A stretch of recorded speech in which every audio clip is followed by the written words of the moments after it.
નમસ્તે બધાને અને જય જયેન્દ્ર. આપણે આજનું સેશન પાછું અજીતભાઈ હારે ચાલુ કરીએ છીએ. ખાલી થોડીક announcements before we start our session. The next class is going to be the last class for this year. અને એની પછી આપણે આગળ about 4 to 6 sessions classes થશે on this topic. So we are going to ask you all to give us information, give us a topic that you would like to go ahead with, something that you would like to learn. Please, can you put that topic in the chat and let us know what topics you would like to going forward need to think about. Anything else? If there is any other questions about the classes and things, please forward them to Shandipbhai on the email, and then we can take it from there. Again, so I will now hand over to Ajitbhai. Ajitbhai. Thank you, Kavit. Pranam, Badane. Welcome. It's good to be back with all of you.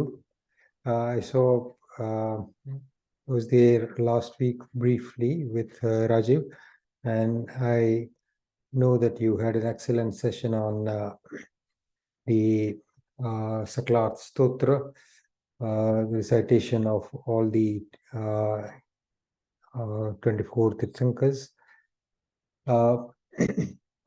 Just to add a couple of things to what Kavita just said, after we finish this particular topic, I mean, initially our plan was that we would try and cover as much of the Kalp Sutra as possible. However, we may need to carry on for a very long time if we were to cover the whole of the subject matter in the Kalp Sutra. So what we had decided, I decided, was that we would concentrate on the part that deals with the 27 lives of Bhagwan Mahavir. And initially the thinking was we would also learn about the life of Bhagwan Mahavir subsequently, but that itself will also be very long. And it is likely that that could carry on for another year if we wanted to let it go on. And I get the feeling that a lot of you might find that difficult.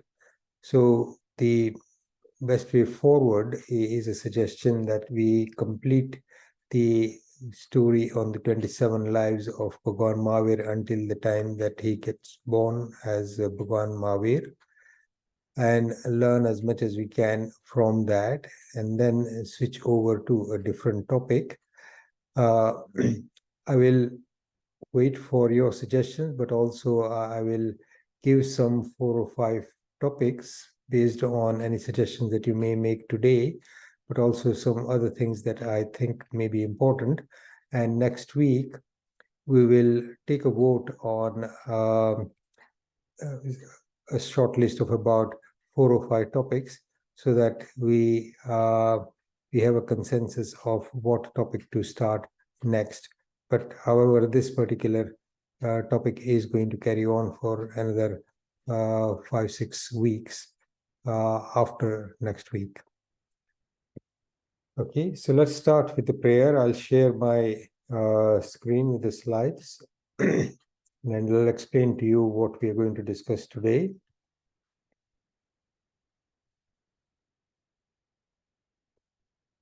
Start with the prayer.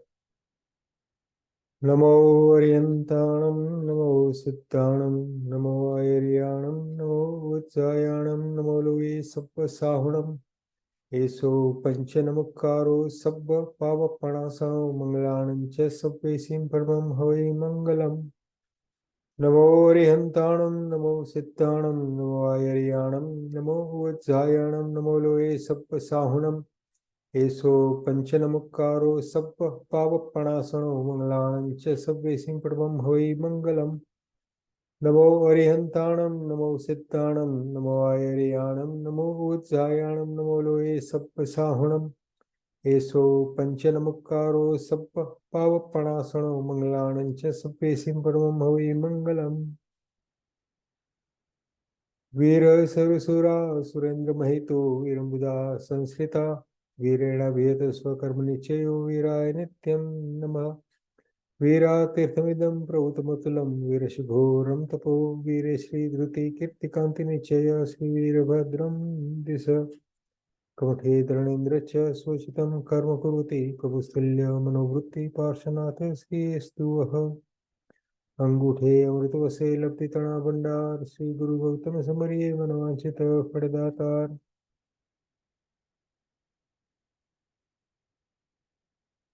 Again, same reminder, the format of the sessions is to understand what's happening and the outcome, and try and reflect and debate and question the learning from that, and ultimately try and internalize the learning and incorporate it in life. Just a recap of our story on Bhagwan Mahavir. As you all remember, we started off with the first life when Bhagwan Mahavir's soul as Naisar achieves Samyaktva. So that's the first step towards spiritual progress. And we learned about what Samyaktva is. We spent some time discussing that. And we learned about what were the essential qualities that made Naisar the right person at that time to be a recipient of that first massive step in any soul's spiritual progress, that of achieving Samyaktva. So just to recap, Naisar was what is described as a Gram Chintak, or leader of a village or small town in a kingdom. He was brought up to be generous, helpful, and kind. And once during a hot summer, the king requires a lot of chandan wood to build a palace or a house that would be useful during the hot season, because chandan has got cooling properties. And he is requested to go to the forest to get a lot of logs of wood of chandan. And Naisar, with some of his regular helpers, his trusted man, and lots of carts, he sets out into the jungle to cut and bring back a lot of the chandan wood. On that day, after several hours of hard work, they break for lunch, and the others are his men, his helpers, are very hungry, and they sit down to start eating their lunch. But Naisar has always been very generous and always been taught to give generously. And even in this dark forest where they are, he is hoping that he might be able to find a guest whom he could serve and then share his food and then eat himself. The other workers sit down to eat, but Naisar, as was his custom, Naisar wanted to share his food with somebody else. And it was pointed out to him that finding somebody in this deep forest would be very difficult. Naisar, however, wanted to try what he could. And he climbs up a tree and looks around in all directions to see if there is somebody who he could call to share his food with him. And lo and behold, he discovers that there are a few Nirgranth Muni Bhagwans who are wandering and appear to be lost in the forest. And they seem to be very tired and exhausted, and he feels that they are people that he can go and help. So he immediately climbs down the tree and goes towards where the monks are and greets them, bows down to them, and asks about where they are going and what's happened. So the monks explain to him that they have lost their way, as the caravan or the sarth that they were accompanying in their journey had left while they were in a town to get some gochari. And when they came back, the sarth had gone, but they followed them in a direction that they thought that the sarth had, or the caravan had gone, but however they got lost in the forest, and now they were trying to find their way back to the next town. So Naisar very kindly said that I am familiar with this forest and I can lead you to the right path, but first come with me, sit down and share my food. And he very generously distributed some of his food to the monks who were there, and then finished his own meal separately. And once they're all finished, he went back to the monks and said, "Let me now show you out of this forest and lead you to the road to the next town." As Naisar takes them to the place from where it was simple enough to follow the road and get to the next town, and he shows them the way and says, "Now you'll not get lost, and this is the path to follow." And he bows down to them again and seeks to take his leave. The monks recognized a very simple and a kind person who was probably at that point ready to progress spiritually, and they guided him into understanding the nature of life, the nature of our journey in samsara, the nature of the soul, and its the books don't describe exactly what was said in great detail, but I would expect that these are the kinds of things that would have been discussed, and then they leave him to with vows to follow the path of a Jain Shravak. and they explain to him the virtuous code of conduct as a Shravak, and teach him the Aradhana and Naukar mantra. At this point, Naisar spiritually climbs a very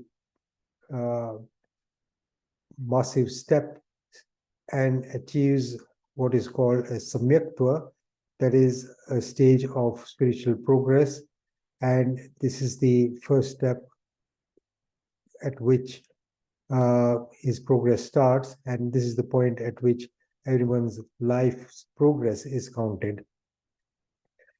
Naisar lived by what was taught to him and incorporates that in his daily life until the end of his life, when he dies peacefully with recollection of the Naukar mantra.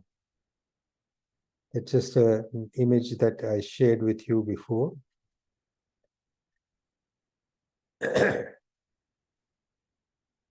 He died peacefully reciting Namaskar mantra, and in his next life, Naisar's soul is born in Saudharma Devlok with a lifespan of 1 Palyopam, which is also a huge amount of time. And he spends this time in this Devlok with all the pleasures of Devlok. And in his next life, from Saudharma Devlok, Naisar's soul, the soul of the future Bhagwan Mahavir, is born as the son of Chakravarti Bharat, who was the son of Bhagwan Rishabdev. So we came to this part of the story, but I wanted to expand on this a bit more and finalize our learning before we move on to the next life after this. Marichi grew up and once listening to Bhagwan Mahavir's, Bhagwan Rishabdev's Desna, his sermon, he became detached from worldly life and took Diksha from Bhagwan Rishabdev, and he studied and became knowledgeable in the 11 Angs from the other monks. Once, having suffered a very hot summer, Marichi began to think that he could no longer suffer the hardship of a monk's life. He did not think that it was appropriate to go back to his palace, but he decided that he would make his life easier by adopting a different path of a Tridandi sadhu. And I explained this to all of you, so I won't go into the detail again, but he took on some liberties like using an umbrella, wearing colorful clothes, wearing something on his feet, and ensuring that his life was a bit more comfortable than that of Nirgranth Muni. He changed his dress code to reflect the liberties he took. So he took to picking up a three-dand or a three-pronged shaft to illustrate the fact that he was different from Nirgranth monks and that his path was inferior to the path that was followed by an ascetic monk. So he was very careful with that. And his new attire reflected that. But it also attracted attention, and people started coming to him to ask him about the right path to follow for their spiritual emancipation. In response, Marichi was very clear in his mind at that time that what the real and the most beneficial path was and what was the fastest path towards moksha, and that was that of a Nirgranth Muni or a Jain Muni. So in response to this question, he would explain the life of an ascetic and persuaded many princes and other people to go to Bhagwan Rishabdev and become proper ascetic monks. So these are two major incidents that happened subsequent to this that have a massive bearing in the life of Bhagwan, the soul of Bhagwan Mahavir. So these are the two particular major or three major incidents that are described in all the books that refer to this subject. So once Bhagwan Rishabdev came to Ayodhya, that is the capital city of Bharat Chakravarti's kingdom, the Devs set up a Samvasaran. Bharat Chakravarti came to listen to Bhagwan Rishabdev, and at the end of the sermon, Bharat asked Bhagwan Rishabdev if there was another soul around at the time who would become a future Tirthankar in this Chovisi time cycle in this Bharat Kshetra. Bhagwan Rishabdev told Bharat that his own son Marichi would be the 24th Tirthankar, Bhagwan Mahavir of this time cycle. Not only that, Bhagwan Rishabdev also said that his soul, that is the soul of Marichi, would also become a Chakravarti called Priyamitra in Mahavir Kshetra, and that he will also be the first Vasudev called Triprush in this Bharat Kshetra, in this time cycle.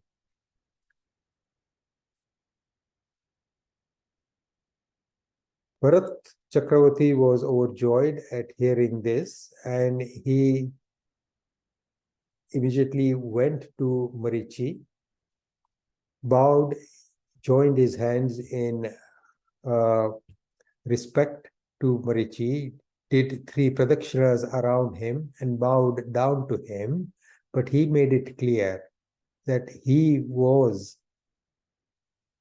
worshipping him, bowing down to him, paying his respect to him as the future Bhagwan Mahavir, the 24th Tirthankar, because he said, I will not be around at that time, and I am paying my respects to you now, and this is what Bhagwan Rishabdev has told me, that you are going to be the 24th Tirthankar of this Bharat Kshetra in this time cycle, and you will be Bhagwan Mahavir.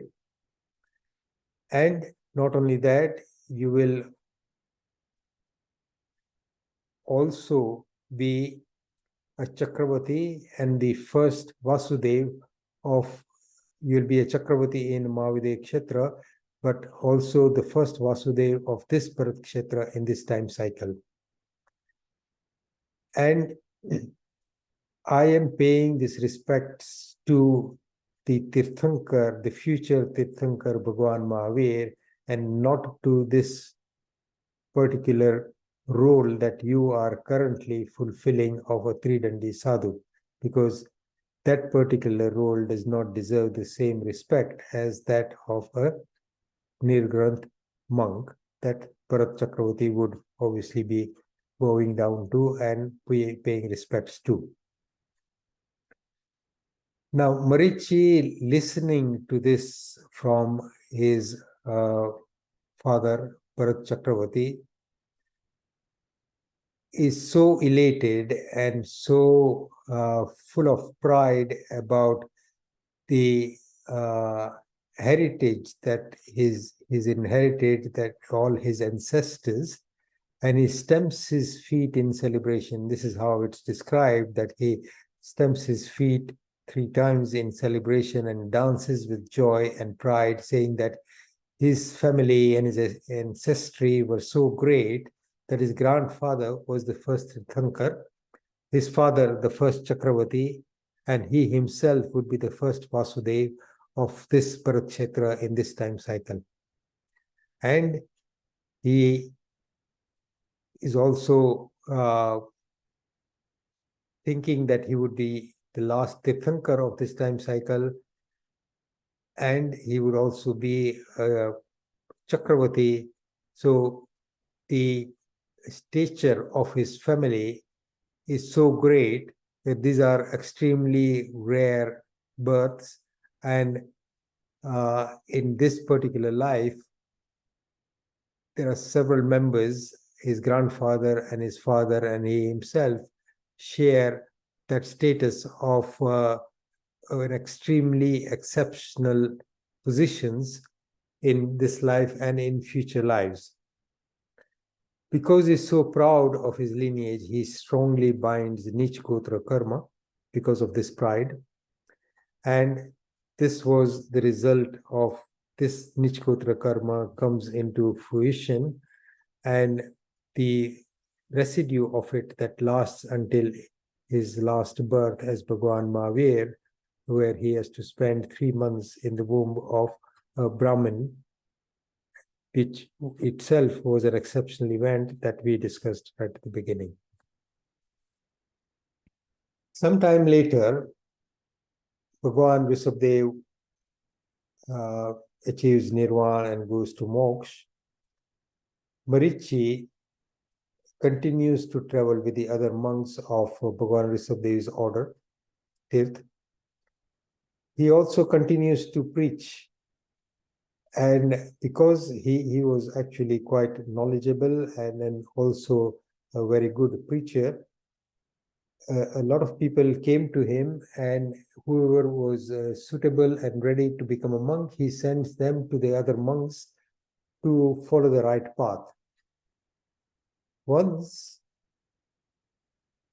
Marichi becomes ill, and because he is not a proper monk, now that he is taken on the role as a Tridandi sadhu and has taken liberties, the other monks do not come to assist him during his illness because he's not part of that order, and because those monks, it is part of their achar not to be going around helping everybody else, because they had to carry on with their duties. So Marichi begins to think that if he carries on, all the other monks will not actually help him if he becomes really ill in the future. So he decides that when he gets better from this illness, he would make a disciple who would help him in times of need. Sometime after his return to good health, a prince called Kapil came to him, listened to his sermon, and agreed to give up worldly life and become a monk. So Marichi, as was his custom, advises Kapil to go to the practicing Nirgranth monks and become a Jain Muni, an ascetic Muni, taking all the vows of a Muni. Now, Kapil was the first person who listened to him, who progressed on to asking him questions. And because this was something that was bound to happen, Kapil puts a question to him. He says, I've come here to become your disciple. I'm not going anywhere else, and I will progress spiritually by only becoming your disciple. So if you're insisting that there is dharma in that path of a Nirgranth Muni,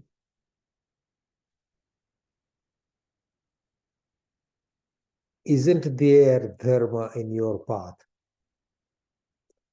So Marichi explains to him that a Nirgranth monk was free from the burden of 3 dandas, but he, Marichi, was not. 3 dand meaning man dand, vachan dand, kai dand. So a Nirgranth Muni keeps his speech, his mind, and his body in total control. So they are in control of their senses, whereas Kapil says that I am not that steadfast in my control. I've taken liberties. He explained to Kapil as before the inferiority of his path. Kapil then asks him this question: if that path has got dharma, does your path not have dharma? And Marichi thinks that Kapil is going to stay and he will be my disciple, and his desire for a disciple who would look after him in the future has now taken hold and become strong. And he tells Kapil that just as there is dharma in this path, meaning Bhagwan Rishabdev's ultimate path, which is the best path, there is also dharma in the path that I am following. So does his path as a Tridandi have dharma as well? On hearing this, Kapil became a disciple of Marichi. Now, the Shastras say, the scriptures say that this last response of Marichi to Kapil's question was against the scriptures. And anything that is against the teachings, against the scriptures, against this teaching is considered as Utsutra Prarupana, and the punishment for that, naturally, nature decides that that would ensure that your ability to come in contact with and follow the right path would be severely compromised in the future, meaning that you would really find it very difficult to find the correct path in your future lives. And Utsutra Prarupana is considered to be a major obstacle in any soul's progress. So this statement caused the bondage of a huge amount of karmas, and Shastra said it extended his sansar by 1 Koda Kodi Sagarupam, which is a huge amount of time. So just understand that from the time of Bhagwan Rushabdev, Marichi's soul went up to the life of Bhagwan Mahavir in the 27th life. So almost towards the end of this particular choice, so that his huge lifespan was extended when he probably had the ability and the necessary courage, if he had followed the right path, to achieve nirvana, moksha in that particular life. Now, Marichi had by this time lost his way. He did not apologize for his mistake and did not seek any penance to lighten the burden of the wrong that he had committed by making that statement that there was truth where there was not. He completed his lifespan of 84 lakh purvas, and after death he was born in the 4th Devlok, that's Brahm Devlok, with a lifespan of 10 Sagarupam. So that was his 4th life in Brahm Devlok. The 5th life of Bhagwan Mahavir from Brahm Devlok, the soul of Bhagwan Mahavir is born as a Brahmin called Kaushik. Now, in this particular life, he spends a large part of his very long life of 80 lakh purvas. His life as Marichi was that of 84 lakh purvas. That was the standard lifespan at that time. And in this life as Kaushik, a Brahmin, he spends a large part of his long life in earning money and enjoying the fruits of his wealth. He had very strong desires and was not kind in his conduct. The way it's described, I mean, I've translated it this way, but I don't think that this is the exact translation, but I will say the phrase in Gujarati. So those of you who understand Gujarati well will probably get the correct meaning. He was Vishayasakt, meaning very engrossed in the pleasures of the senses, and he was Hinsadi Karmama Krur Radai Varo, meaning anything that he did that involved some violence to other life, he was not particularly careful. He did not care. So, hinsadi karmoma krur hradayvaro. So, he was careless and did not care. He was cruel. Krur means cruel to other life forms. Now, towards the end of this very long lifespan that he spent enjoying himself, earning a lot of money, and it was spent mainly with great focus on physical pleasures in accumulating wealth. He, as a result of his previous sanskar, again becomes a Tridandi sadhu and spends time as a Tridandi sadhu thinking that that was the right path to follow. And what happens after this particular lifespan finishes as a Brahmin, we will start discussing next week. And from that life onwards, we will learn the fall from grace, the deterioration in, and the many lives lost to very inferior life forms is the path that this soul then progresses on towards until a time comes when he gets back into the fold to start progressing. Now, we've covered this in detail. I've recapped a lot of things that we have learned so far. What I wanted to try and bring out today, now in the next 15-20 minutes that we have, as to what we learn from, in particular, the life of Marichi. And before I go on to summarizing the learning from that, I'm going to stop sharing my slides, and I'm hoping that many of you will switch on your videos and let's start a discussion briefly about what your take is on what you've heard so far, particularly focusing on the life of Marichi. Okay.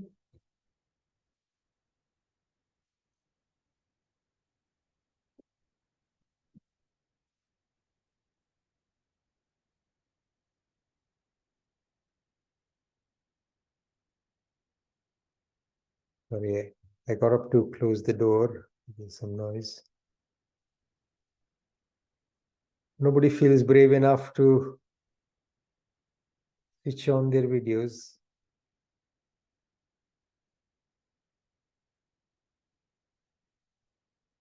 You can switch on our audio at least.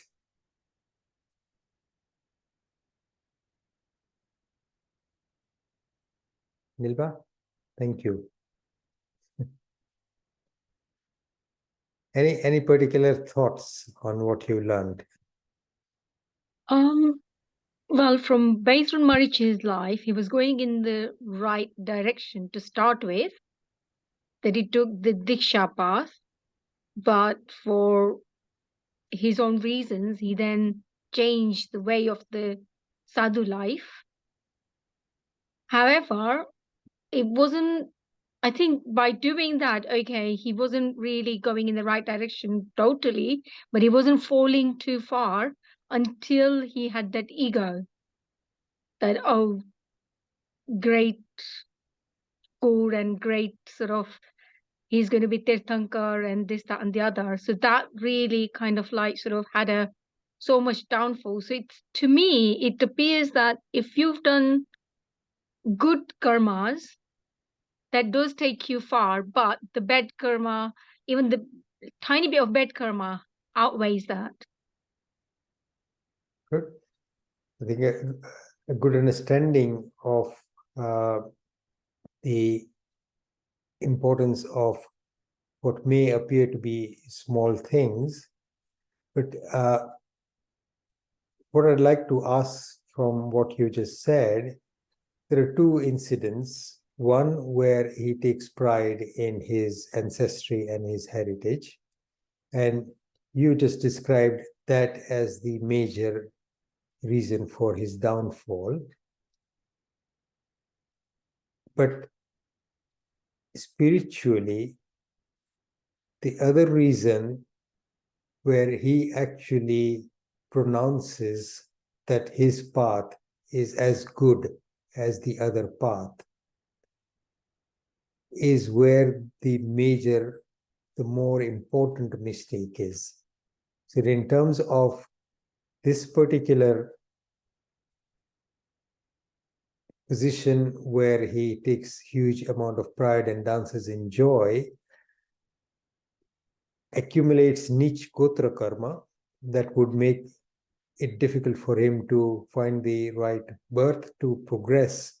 However, the fact that he pronounced an untruth, he pronounced something of equal value when it was not. So that means he downgraded the life of an ascetic monk because of his desire for a disciple. He was willing to compromise on truth and misguide somebody and says, and tell him that, yes, you can follow this path as well. There is dharma in this path as well. So that is what is being described as the reason why his life towards the last birth, where he would achieve nirvana and moksha, was extended by 1 koda koti sagaropam. So his total, and if you look at the way his subsequent lives actually then progress, then both these major incidents become important. But the fact that he did not value that particular life that he had been courageous enough to adopt as a monk, and he took liberties, but worse than that, he pronounced that towards the end, though for a very long time, he carried on understanding, insisting, giving the message that that was the right path, that his path was inferior, but because of his desire for a disciple, he pronounced his path as the same as the other. And as a result of that, he, in his future lives, for several future lives, finds it very difficult to get back onto the right path. So that is one of the major learnings from this. But on an individual basis, we'll come to more in a few minutes. Is there anybody else wants to?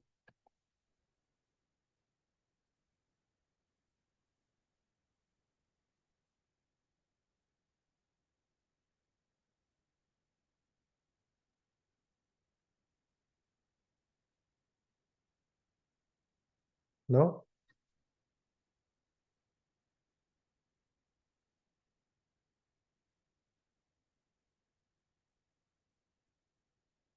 Are you all listening? Hello. Hello. Ajitbhai, Sudhir here. I think, Sudhir Bhai, come.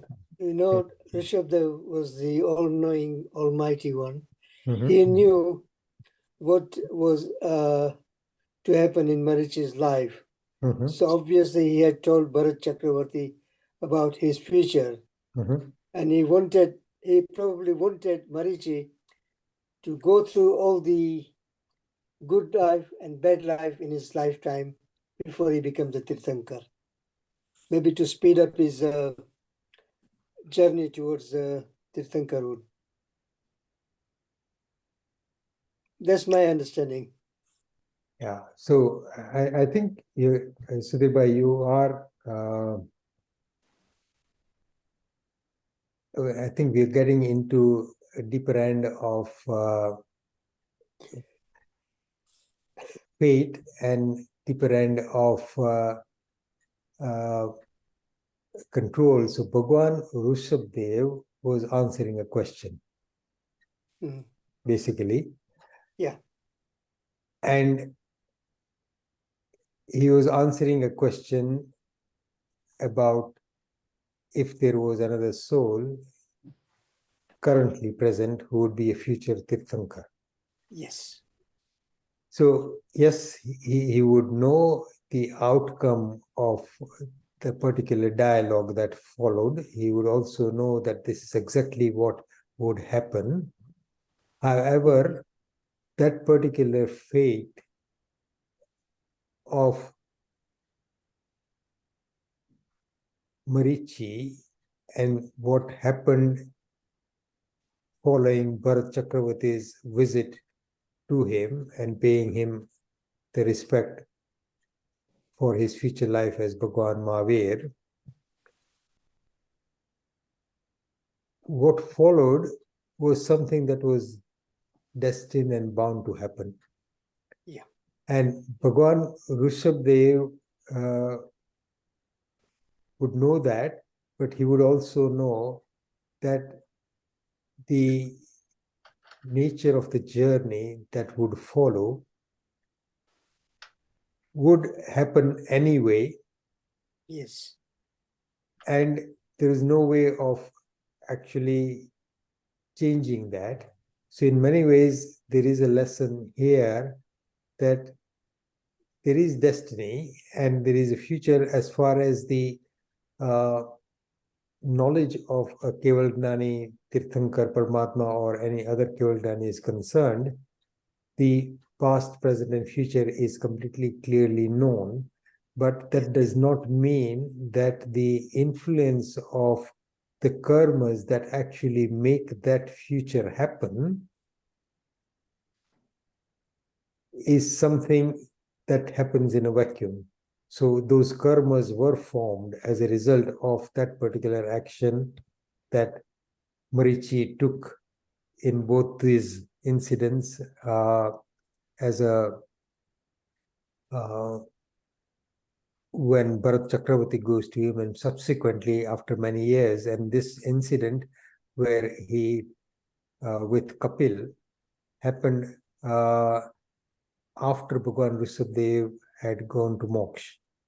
So that particular incident, Bhagwan Rishabdev would have known that particular incident was not discussed about what would happen subsequently after this incident with Bharat Chakravarti, but that did happen many, many years after Bhagwan Rishabdev's Nirvana. Yes. And so exactly what influence Bhagwan Rishabdev's sermon had and Chakravarti Bharat's visit to, I mean, from what I can see, the major influence that had was Marichi forming Nich Gotra Karma. But the other aspect of his downfall, that was the major one, was something that was destined, but that stemmed from his desire, number one, for a more comfortable life. So the lesson that I feel is important for us to learn, that the way it's described, during a hot summer, Marichi as a monk found it hard to follow the vows of a Jain monk and thought that this life is too hard for me. Let me take some liberties. So he was very knowledgeable, extremely clever, and he designs this particular sets of symbols that then carried on actually for a very long time. And if you will see in the future that the fold of a three dandi is something that we see even these days, and people follow some of the principles that were laid down by Marichi in those times. He lays down this particular path, but the prime mover for that was the desire for comfort. Yes. So for us, for me, I feel that the lesson to learn is that if we give in to our nature for more material comfort and happiness, and we struggle to deal with some physical discomfort, then it makes it more and more difficult to follow a path which does involve physical discomfort. So if you look at the nature of tap amongst monks, Kai Kalesh, Sanlinata, these are the kinds of 6 Baya taps. Kai Kalesh means difficulty, experiencing and tolerating physical difficulty. Salinita meaning you sit in one place and don't keep on moving about. So this ability to be oblivious to the discomfort of the body is something that can be very important in spiritual progress. So Marichi fell down there, took the liberties, and then subsequently, if you look at his thinking about an illness and the desire to have somebody look after him, again was prompted by this fact that he was very found it difficult to face physical discomfort. Yeah. So you're raising a very important point, but the learning that I wanted to bring out of this, I mean, a few years ago, when I was in a Charipalto Sangh with one Acharya Bhagwan, Themprab Marasab, and one other Acharya Bhagwan, some very simple truth that he told us at the time. In Gujarati, he said that Anukurtano Rag એ આત્માના વિકાસ માટે રોકનાર છે. અનુકૂળતાનો રાગ એટલે the desire for physical comforts, desire for some things that follow in a set pattern that would make life comfortable. So we all like a comfortable life. We all like comforts in our lives. But mentally, if we learn to treat comfort and discomfort in an equal manner, then we would have made a major progress in our lives. Yeah. Good. Thank you for bringing that up, Sudhir. Thank you. Very enlightening. Thank you. Anybody else?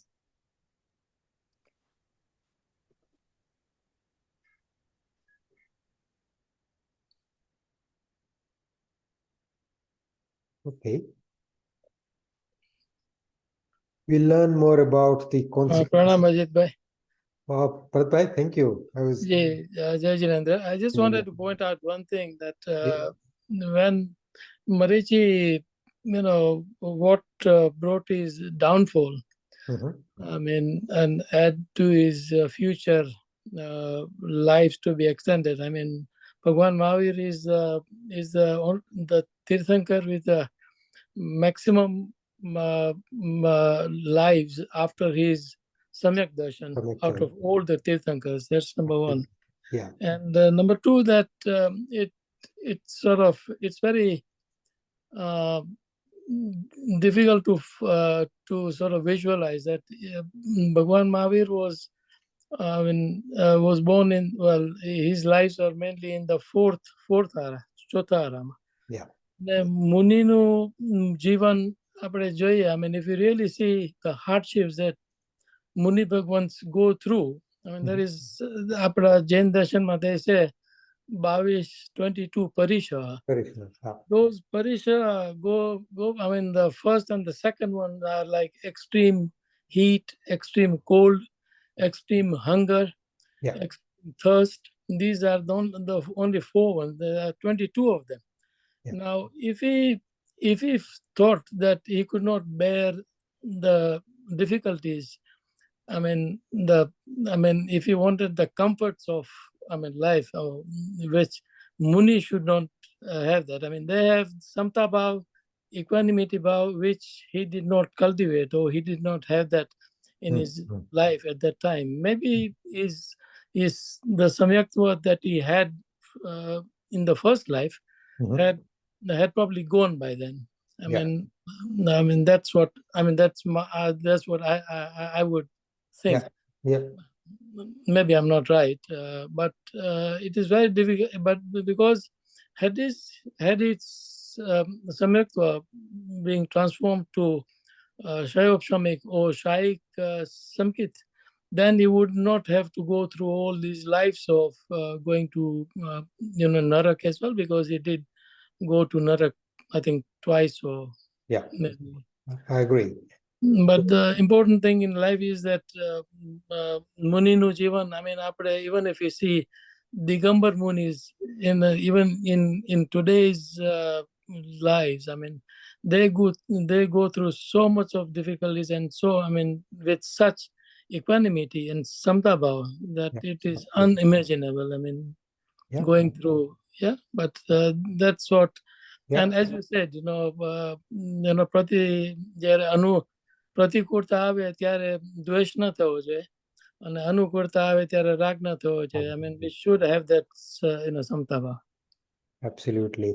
And you very well pointed out, and yes, you're right. What was the status of his Samyaktva at that time? It's very likely that it did not exist then, that it would have got lost, because Kshaik Samyaktva would keep the soul completely aware of what was the right path to follow and what was beneficial for the soul. So that would be the nature of Kshaik Samyaktva, that would ensure that that understanding and that parinati would not be lost. Sure. But the fact that comfort became more important. But until a certain time, the right path was recognized and the right path was being preached, that yes, my path is different, it's inferior, that is the right path. Until the last minute, when his desire for a disciple became so strong that he was willing to take this liberty. So, and the real dharma is the only one that has been prescribed by the Kevalis and Bhagwans. So anything else saying that there is dharma there as well was an untruth, was a lie. Sure. But it's an interesting point that you raised, that, and the answer to this would only be known to a Kevali Bhagwan, that did he actually lose his Samyaktva at that point when he uttered that particular statement to Kapil, or did he lose his Samyaktva before that? It's difficult to say. He may still have retained his Samyaktva, even though his desire for less discomfort was present. So people can retain their Samyaktva through that. But exactly when Marichi lost his Samyaktva, it's an interesting question that you raised, but we wouldn't know the answer to that. But if you come across any reference, you let me know. Sure. Thank you. Yeah. Thank you so much. Thank you. Thank you all for your contribution. Bharatbhai, Sudhirbhai, Nilmaben. Anybody else?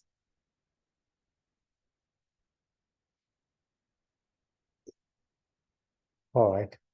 So we'll end this session here today. I don't know, Kavit, Mira, has anybody put in suggestions for topics for today? I can't see anything. Okay. Yes, Ajitbhai, Yeah. Nick has requested Nick has a question. Okay. for, Yeah. no, sorry, he's got a suggestion. Yeah. Nav Tattva Okay. as a topic. Okay. All right. So, Mira, Kavit, if you just put that down in the list, we will prepare a short list depending on. So feel free to put in more topics next week as well. So just send your things on the WhatsApp group as well. So we will pick that up. But on the chat next week when we have the session. So no tattva. Okay, good. Ajitbhai, I've got a quick question. It might not be a quick answer. Then you can tell me if it's not, then we can cover it next time. Yeah. Based on this Mahavir Swami's story, I've understood that his life was already there during the first Tirthankar, Adinath Bhagwan. So from that, my understanding is that all the other Tirthankars in between were there at the time. So do we know any stories of the other Tirthankars around the time of Adinath? See, if you follow the lives of the other Tirthankars as to when, so the lives of Tirthankar Paramatmas are counted from the first life when they achieve Samyaktva. The soul is eternal, so every soul would have been around for time immemorial, but the reference to their lives only starts from the life when they achieve Samyaktva. So all the other Tirthankars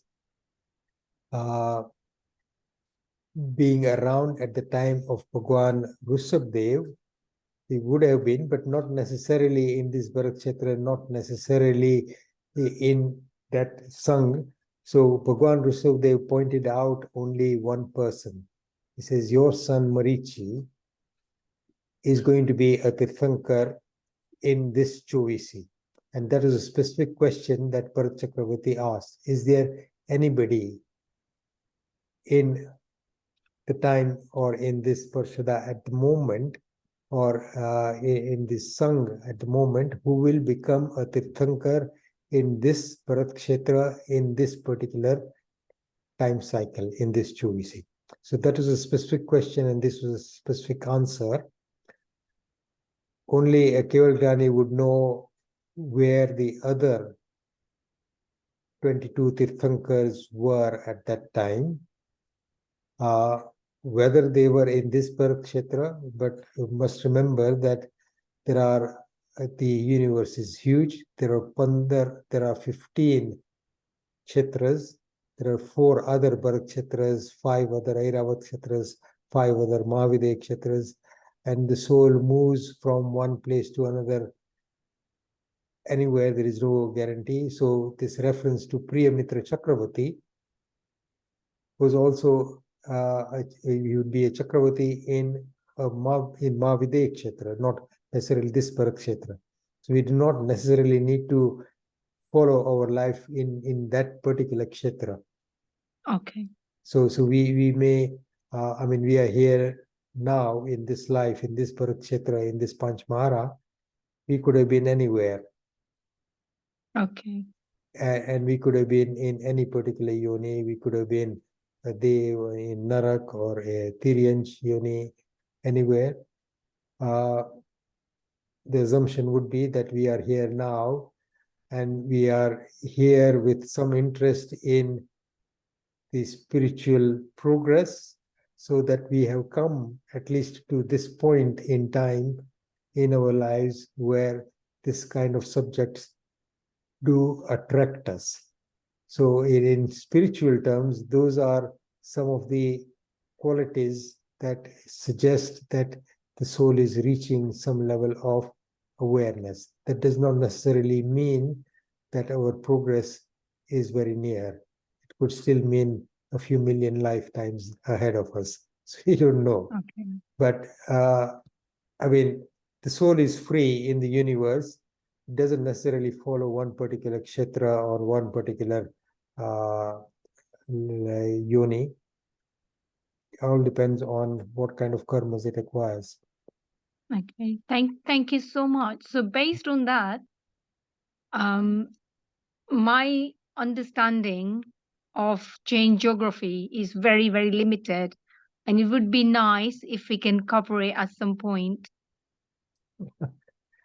Okay, I think we would probably, if you were to cover it in any detail, I mean, I can give you all a basic understanding, but to cover it over a long period of time, I would need to learn a lot more. And there are some experts who know it a lot better than me. But if you are looking for something with that, there is a doctor, you know the name, Bharatbhai? He teaches, he's done a very good series and it's available on YouTube. Dr. Sanjeev Goda. Yes, so Dr. Sanjeev Goda. He just passed away recently, actually. Oh, I was not aware. Okay. I'm sorry to hear that. He was a great teacher, and he's done a very good presentation on Jain geography over about 3 or 4 sessions, and it was available on video. I've never managed to sort of go through that. It may still be available. Dr. Sanjeev Goda. So he's a great teacher. So, Thank you. yeah, okay.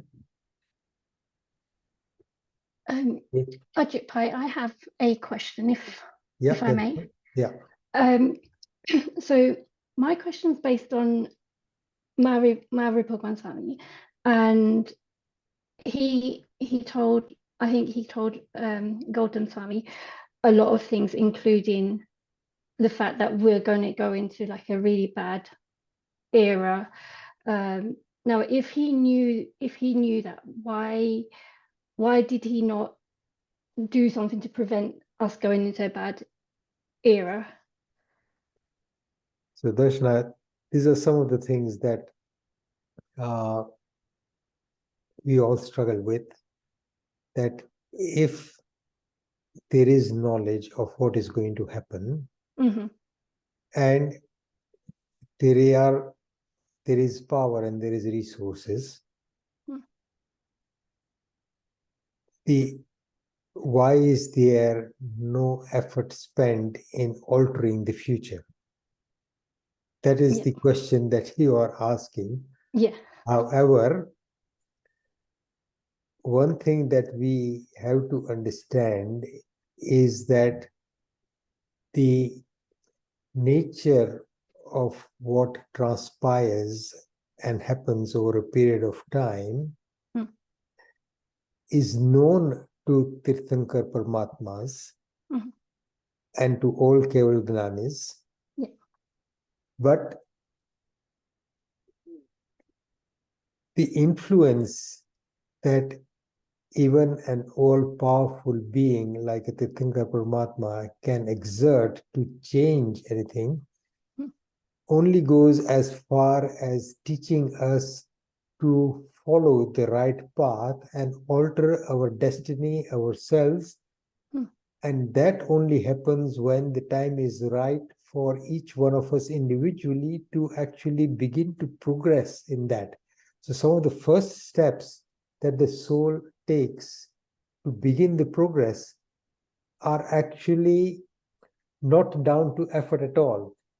So when the bhavitavyata of our progress is ripe, tatha bhavyatvano paripak, that is the term that is used, that when our future spiritual progress is going to happen, that when that time is reached, until that time is reached, the soul's effort have no bearing on spiritual progress. I mean, every effort that we make will acquire karmas, will give us good and bad in future lives and in this life, and that cycle carries on.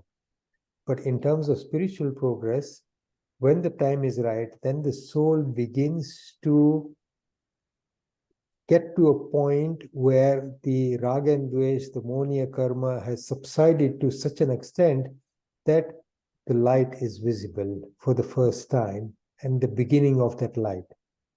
So it Makes says sense. that when that particular point is reached, but Tirthankar Paramatma's ability to transform our lives and the things that we owe to them, and the fact that we are all where we are, and all the good that actually happens in this universe is down to the teachings of Tirthankar Paramatmas. But there is a limit to being able to change the future completely. I mean, when, say, for example, the Tirthankar Paramatmas are born, some miraculous things happen. So in all of the 5 Kalyanaks, all life actually gains momentary happiness. Yeah. Part of the Atishay of a Tirthankar Paramatma is that when they are around, there are certain major mishaps and ill things, they don't happen. And that is within the systems that nature has designed, that level of influence is possible. But beyond that level of influence, major change, I mean, one just very good example, at the time of Bhagwan Mahavir's Nirvan, Indra Maharaja looks at the position of the stars in the skies and sees that there is going to be a particular positions of the stars which indicates that the future of the Jain Dharma is going to be very difficult for about 2,500 years. So he says there is going to be the onset of what is called a Bhasma Graha. So he says Bhasma Graha બેસવાનો છે તો જો ભગવાનની હયાતીમાં એટલે કે ભગવાનનું નિર્વાણ ન થયું હોય અને એ વખતે ભસ્મગ્રહ બેસે તો ધર્મનું ફ્યુચર અને by virtue of that the improvement in other people's lives would be massive. So he comes to Bhagwan Mahavir and says, if you can extend your lifespan by a few moments, then the influence of this Bhasmagra will be minimal, will be less than it is going to be, because otherwise this Bhasmagra will cast a huge shadow on dharma, on people's lives, it will make it so difficult for the right path to be followed for almost 2,500 years. Right. Yeah. So Bhagwan Mahavir tells him that that is impossible. I mean, Indra Maharaj probably knows it, but he, out of bhakti, he's asking that. And Bhagwan Mahavir says that that is beyond the control of even a Tirthankar Paramatma. The lifespan, the Ayushya Karma is predetermined, and this is going to happen. So that particular onset of the difficulties with Bhasmagra is bound to happen. That is the nature of the time. So in answer to your question, why was nothing done? Yeah. That is what I'm trying to say. Thank you. There are limits. Yeah. So you just touched on a point about the Jain Dharma being difficult to follow for about 2,500 years. Well, not difficult to follow, but that its prominence and the difficulty of it, meaning it's a dharma of a major path towards moksha, and people would find it difficult. The dharma itself would be divided into many different divisions and sects, and then that would be a hard time for the dharma. And what we are seeing now, I mean, I personally see, since we've reached that milestone of 2,500 years in our lifetimes, Yeah. I mean, I'm sure a lot of us, including Bharat, would agree that things have changed in the last. I personally have seen things changing in the last 25, 30, 40 years. Since that time, it's actually become easier. So this level of interest that we are getting now, I wouldn't have expected this 20 years ago. Okay. Yeah. So I'm actually. I thought it was the other way around, to be honest, but. So things are actually improving from that point of view. Okay. As far as I can see. Obviously, times are getting worse, but from the sort of shadow on the dharma, that shadow is being lifted. So that's what makes it is. sense to me. You agree, Bharat? Yes, Ajitbhai. It was said at that time that it was a period of about 2,500 years, and we have come to that end of it. So it certainly looks a brighter future. For Jain Dharma. Yeah. Thank you. Thank you. Thank you. Okay. So I've got a follow-on question from Darshana's from Nick. He's asking, what is God? What is God? If we have time. Very quickly, I've heard a definition of the 3 letters of the word God, which follows what is also described in Hinduism, but it's something that doesn't necessarily fit in with what the Jain Dharma teaches. G is generator, O is operator, D is destroyer. So Brahma is generator, Vishnu is operator, and Shiv or Mahesh, Brahma, Vishnu, Mahesh is the destroyer. Generator, operator, destroyer. That is how I've heard the word God described or brought down to in the terms that Brahma, Vishnu, and Mahesh are quoted. But Jain Dharma teaches us that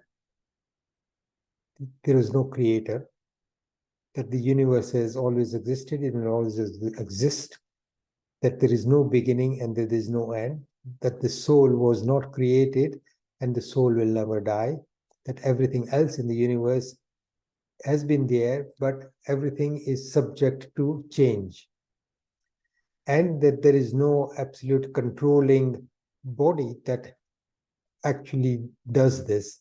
Nature has its own rule, and if you want to consider God as the rules of nature, then that is one way of looking at it. But there are absolute clear-cut rules that invariably follow without fail, and it's not because there is a person or an entity that is controlling it. Because if you get into this idea of God as creator, then the question comes, who created the creator? And if a creator is Vitaragi, as we consider our God to be, Apna Bhagwan, Tirthankar Paramatma, so from that point of view, a Vitarag Bhagwan, a Tirthankar Paramatma is God. A Tirthankar Paramatma or Kevalgnanis are God. So in terms of Dev, we have Aryant and Siddh. They are completely emancipated souls. But Dharma teaches us that each soul has the potential for actually getting to that stage and being that all-powerful. But that power has a limit, as the previous question was asked, that power has an influence, but individually we all have the power to get to that particular stage of becoming a Siddh Paramatma, achieving Nirvana and Moksha. And what a God teaches us, what Tirthankar Paramatmas teach us, is the greatest gift that they have given to us is that. And if you want to look at what is the source of all happiness, then ultimately it boils down to that. that as long as we carry on following the teachings, then all good comes out of that, because all the teachings will ensure that you develop good karmas, that the environment and everything functions well. And if more and more of us follow the same path, then the world would be an entirely different place. So from that point of view, God's function is to guide you towards a life that would be beneficial for all, not just one particular species. And that is what Jain Dharma teaches us, that it is the emancipation of all life. And that is God's function. But does God actually come and control the whole universe? No. But God is teaching us what the whole universe is like and how it functions. And that is where the power lies. Hope that helps, Nick. Not really. Okay. Not the question was, what is God? Not what God's function is, but what is God? What is God? So maybe we can leave this for another time, because we could debate on this for a long time. But it was something I learned recently, and then suddenly made me think, I'm learning all these things, but I don't know the basic, what is God? Now, if I understood that, because when Darshan asked the question, if God is there, he knew all these things, why didn't he change it? And I believe if we understood what God is, then it would be a question that would answer itself. Okay. So Nick, yes, I agree. We'll debate this. It's a long debate and it's a lot more to learn. But if I leave you with one other basic question, well, right at the beginning of this course, we started off with the understanding of the soul, Atma, and the nature of Atma. So when we refer to the term God, we're talking about the pure, absolute state of the soul, that is Paramatma. Paramatma, so another word that is used for God in sort of Hindi, Gujarati, Sanskrit is Paramatma. So if you want to take that as a meaning, so if you maybe reflect on what we have learned about Atma, but I think it may help to understand and go back to that basic. In answer to your question of what is God, my counter question would be, let's discuss what is Atma. I agree absolutely. And I think that's where the answer lies. Yes. So this thing just came to mind because when Darshan asked the question, why God didn't change things. And that, if we understand Atma and Paramatma, this would not be a question that would arise. Absolutely. Okay, thank you for that. Thank you. But it would be nice to discuss this, at least for us to think, what is God? Yeah. So Nick, I mean, just now you raised this, and maybe it's something that I would discuss with Sandeep. Right soon after the beginning of this course, we did have a face-to-face session. And what I'm hoping is that we have another session in the new year where we all get together, have some lunch, bring everybody together and meet face-to-face and have a debate. So if you are all for it, then we can organize something in the new year. We had one right at the beginning at Oswald Center, but I think the time has come for another such session.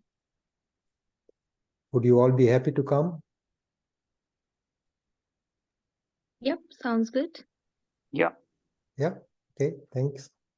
All right. So let me pursue this further with Sandeep and we'll organize something. Thank you. Thank you. Okay. Sorry, Mira, Kavit, we've taken a long time, and I know you patiently sat on. You're nearly half an hour over our allocated time. But thank you all for a very interesting and enlightening session. I hope I've left some room for more questions for all of you. And thank you all those who contributed.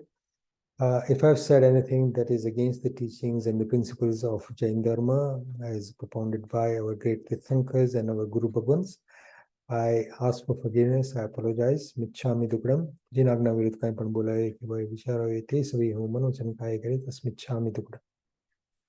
Sarvamangalamangalyam sarvakalyana pradhanam sarvadharmanam jainam jayati sasanam. Thank you.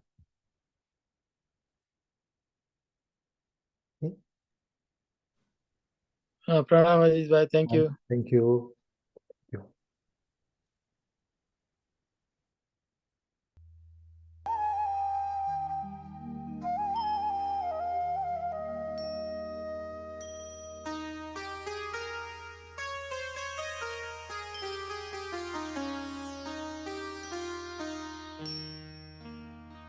सकल विश्वना नाथ है प्रभु शरणे आवियो आबाळता हरो अधिक बुद्धि तू शुद्ध आपजे प्रभु कृपा करी कष्ट कापजे नव कदी करी भक्ति भाव थी नव कथा सुनी निज कान थी स्मरण ना कर्યું तेम ताहरू नाथ भलु थशे केम माहरू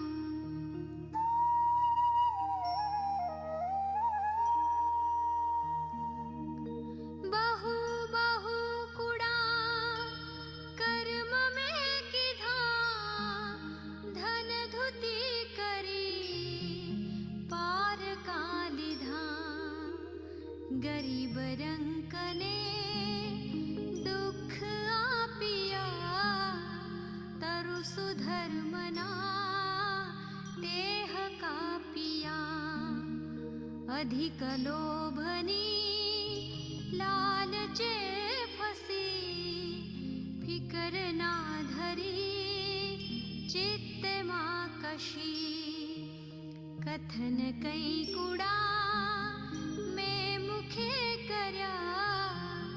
वचन नीतिना सर्व विसर्या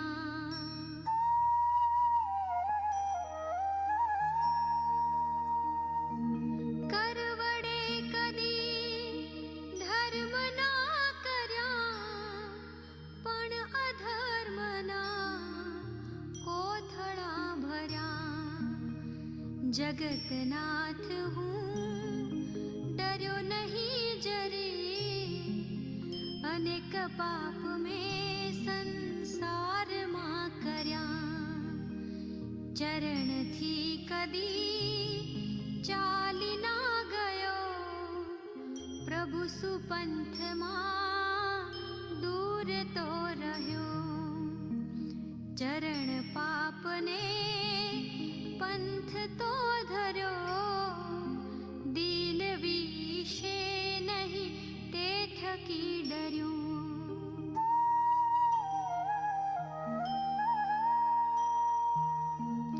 छल प्रपंच ने धूर्त काम